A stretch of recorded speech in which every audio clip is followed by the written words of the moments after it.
In my previous videos on the Tensura series, I covered and explained in detail some of the races found in the world itself. So continuing on with this video series, the next Tensura race that we'll be talking about today is the Dragonewts, or also known as the Lizardmen. As usual, I'll be going over a few aspects about the Lizardmen race like their origin, history, evolution, culture, abilities, and many more. Also, it goes without saying there will be spoilers in the video because I will be discussing about elements from the light novel, so here's a warning just in case. Hopefully you enjoyed this breakdown for the Lizardmen race, and if you did, feel free to leave a comment down below and don't forget to give the video a like as well, it really does help a lot. Hinjaku. Wow! Now before I talk about the actual Lizardmen race of Tensura, what exactly are Lizardmen and how did they become one of the most common creature types found in fantasy? While the idea of humanoid reptilian creatures likely first came from mythology or other traditional stories, to which elements from those stories would then be incorporated and adapted into modern media, resulting in the creation of the Lizardmen race we know of today. However, the idea of a lizardman, like many of the common features and characteristics of the race, only really became popular thanks to the tabletop RPG game Dungeons & Dragons. What I mean by this is that whenever you think of the stereotypical reptilian humanoid archetype in either a game, TV show or movie setting, more often than not they are based on the D&D version. So with this in mind, the Lizardmen race found in Tensura do share certain similarities and inspiration from the D&D version, but the author has also added his own twist to the fantasy trope as we'll soon discuss. For starters, in regards to their physical appearances, both the Tensura and D&D versions share plenty of similar traits like depicting them as semi-aquatic reptilian humanoids with tough scaly skins. Even the tone and color of their skin are quite similar, ranging from colors like different shades of green to sometimes brown or grey. Furthermore, other common features like their elongated muzzles, strong muscular tails, webbed hands and feet, and powerful sharp claws can be found as well. However, the author of Tensura did give his version a peculiar physical trait, which is their ability to grow hair, and this is actually quite unique considering they are reptiles, but it really does help to provide some interesting and subtle variations to the typical depictions of lizardmen. Having said that, the author also took some inspiration from D&D like the lizardman culture and behavior. In essence, the race itself mostly adheres to the hunter-gatherer lifestyle with no traditions of farming, cultivation or raising animals, but in the Tensura version, they are capable of cultivation as seen when they are tasked to help Rimuru take care of the Hippocrate plant, and they do practice raising animals like with the hover dragons they normally use as mounts. But besides that, the lizardman diet was something that Tensura adapted from D&D as well, mainly the way they prepare and consume their food. In both versions, they don't really do much with their ingredients and often just eat them raw, although in Tensura, the lizardmen will occasionally utilize certain cooking techniques like smoking to flavor their food, so they are not completely ignorant to the idea of cooking. Also in the D&D version, the Lizardmen race will sometimes hunt down humans or even cannibalize their own just for food, which is something not explicitly stated or found in the Tensura version.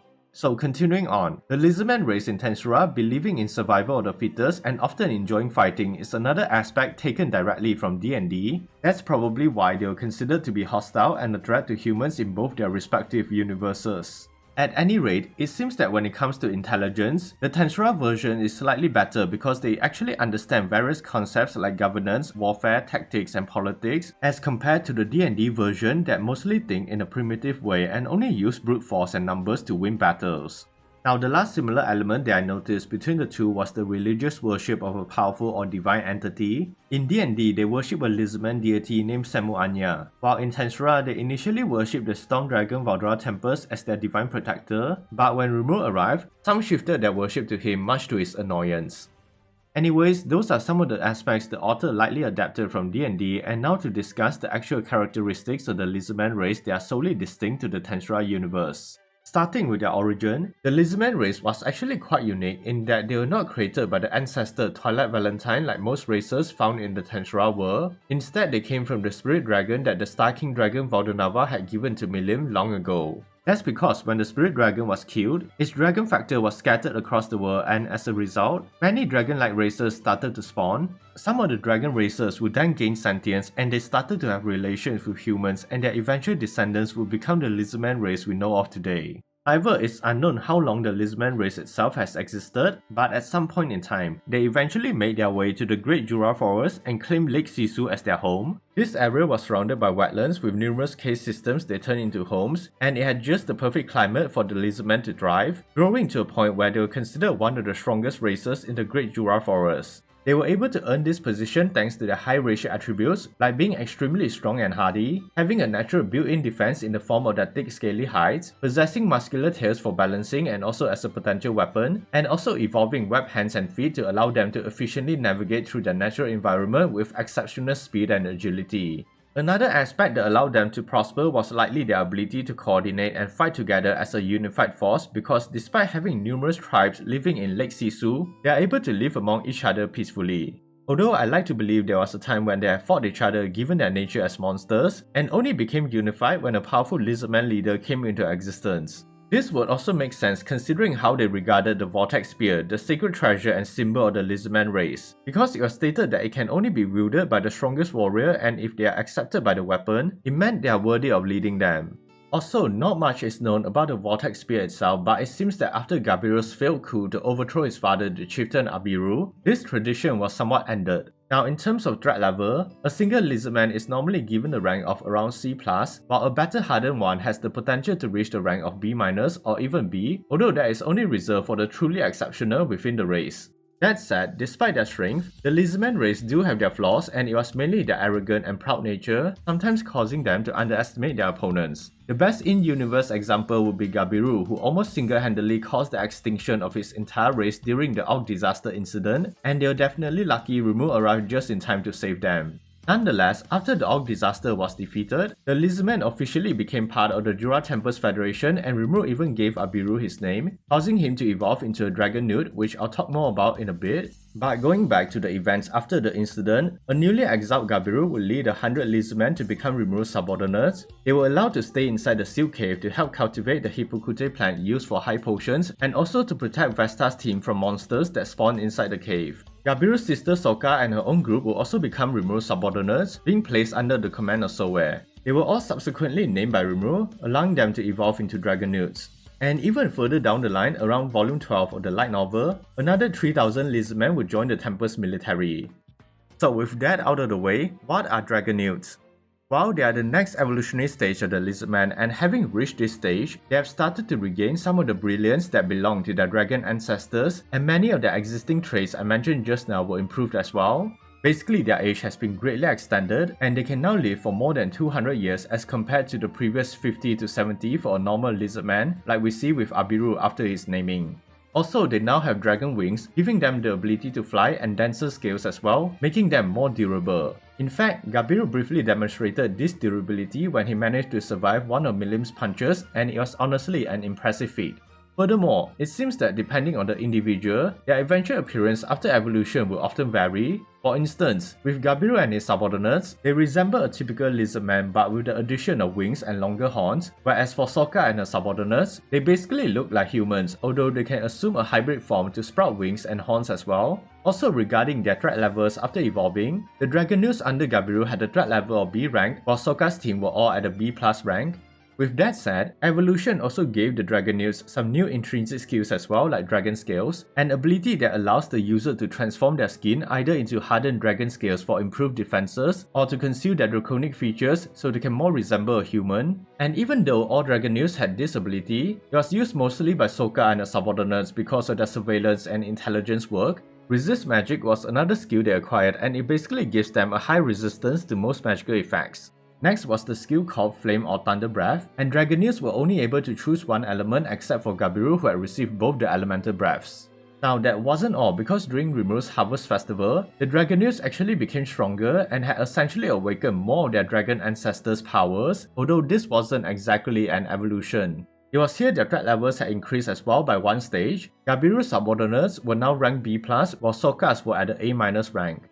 Regardless, they were able to receive some additional new abilities from the Voice of the World as well. One of the skills is called Dragon Body, an extremely rare ability that allows the user to awaken their draconic blood to greatly increase their own combat capabilities. And to explain how this skill works, the user will absorb the surrounding magicuse to supercharge their body, causing them to grow in size and improve the strength of their scales. During this transformation, they are immune to most forms of magical and physical attacks. Even if they are somehow damaged, they can easily recover because this form causes their regenerative capabilities to have the same effectiveness as Ultra Speed regeneration. However, there were some drawbacks to using the skill, like a possibility of losing control, the limited time of the skill, and they could briefly become paralyzed after the skill finishes due to the physical strain. Although with proper training on their mind and body, they can greatly reduce the severity of the drawbacks. With that explained, Gabiru and his subordinates actually showcased the strength and flaws of this ability when the Eastern Empire invaded. Even though they easily took down all the Imperial airships with Dragon Body, afterwards they all became paralyzed and was briefly taken out from the battle. Also, it's worth noting that Dragon Body had a different effect on more humanized Dragonewts such as Sokka and her subordinates. They would still get the benefits of the increased speed and power, but not the added defense, although they do take on a more draconic appearance. Now, having said that, because the Dragonewts basically have the ability to fly, many innate resistances and amazing offensive and defensive capabilities, when the Hiryu was formed, they were considered to be one of the strongest military units in Tempest. The Hiryu would then play a major role in stopping the Eastern Empire invasion, which I briefly mentioned just now, and because of their achievements, Rimuru awarded Gabiru 100,000 souls during the reward ceremony. This caused Gabiru to awaken as a true Demon Lord and evolve into what is known as a true Dragonewt, the next evolutionary stage of his race, and now becoming a fully spiritual life form.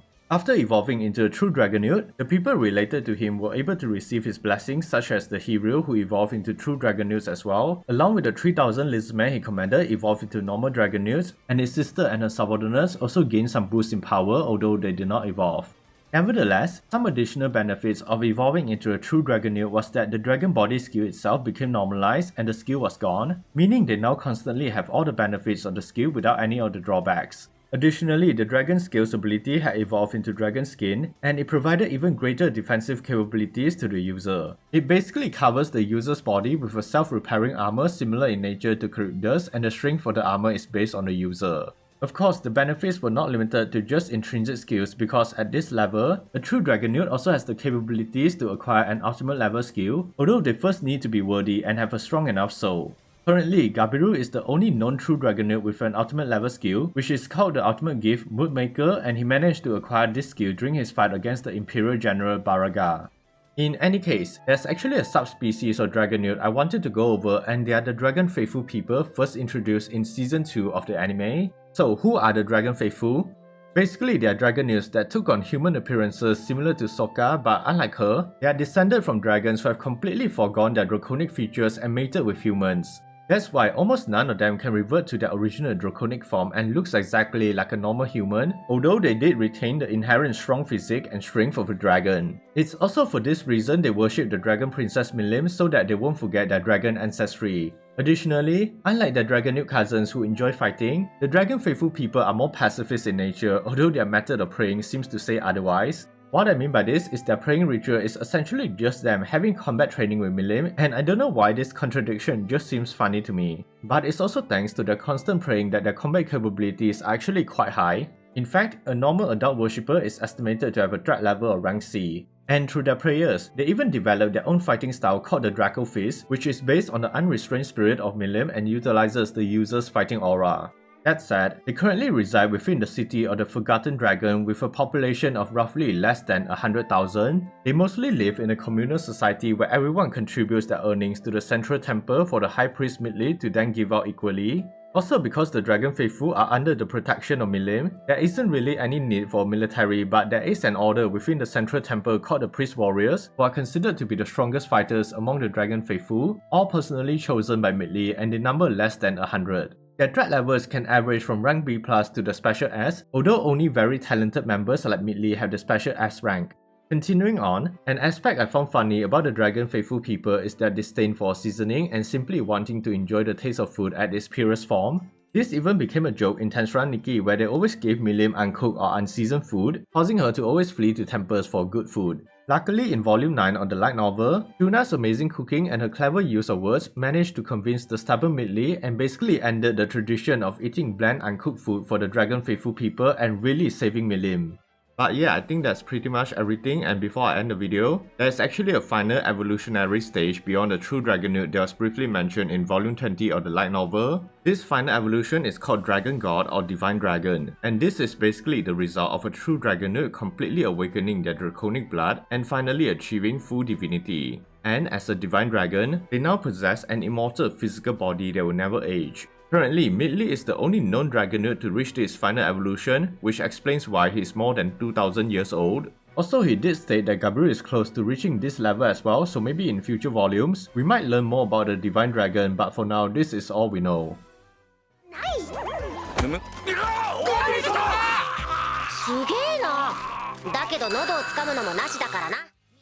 Anyways, the Lizardmen and Dragonewt race are probably the most complex and detailed race in Tensura so far. I definitely enjoyed researching about them and seeing the variations and thought put into the backstory by the author. And I want to know, which of the evolutionary stages were your favorite, and did you learn anything new about Gabiru's race, or did I miss anything? Feel free to let me know in the comments down below. Also, if you enjoyed the video, remember to leave a like for the YouTube algorithm, subscribe to the channel, and hit that notification button if you want more breakdowns like this in the future. Thanks for watching, and as always, stay safe everyone.